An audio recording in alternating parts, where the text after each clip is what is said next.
একজন কমেন্ট করেছিল তোমার 2 মেয়ে আসেনি ঠাকুর দেখতে, 2 মেয়ের মধ্যে এক মেয়ে হচ্ছে গেছিল গঙ্গোত্রী গেছিল ঘুরতে, তো ওরা ফিরেছে এই অষ্টমীর দিনকে। আর এক মেয়ের বনুকে নিয়ে খুব ব্যস্ত।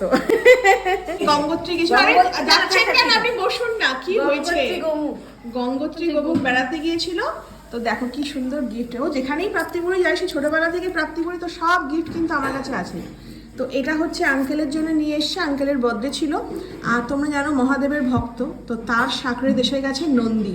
কি সুন্দর দেখতে হয়েছে রে, ছোট্ট, মানে এত কিউট হয়েছে, আঙ্কেল দেখলে খুশি হয়ে যাবে। আর এটা নিয়ে এসছে মিসের জন্যে। এই দেখো মকরের ওপর চেপে রয়েছে মা মানে হ্যাঁ, এই যে মকর মানে কুমিরের ওপর চেপে রয়েছেন, প্রসাদ রয়েছে।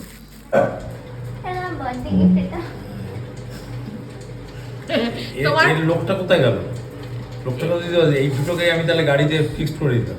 কোনটা? আমাদের গাড়িতে নন্দী আর মহাদেব। হ্যাঁ, দুটোকেই একদম ফিক্সড করে দিতাম। খুঁজছি না, অনেকদিন ধরেই বলছি যে আমার একটা মহাদেব চাই, মহাদেব চাই, মানে আমাদের গাড়িতে রাখবো। ভূতকে খাওয়ালাম, ভূতই আবার আসছে। হ্যাঁ, তোমাদের একটা জিনিস দেখাচ্ছি। প্রাপ্তিপুরীর মুখে তোমরা দেখেছিলে একনে পিম্পলস ধরে গেছিল, কপালের গুলো হালকা দেখা যাচ্ছে, কত বড় বড় হয়েছিল, কিন্তু মুখেরটা তোর অনেক কমে গেছে রে প্রাপ্তি। নেই এগুলো আর নেই। হ্যাঁ, খুব কম হয়ে গেছে, মানে ভালো কাজ দিয়েছে বল।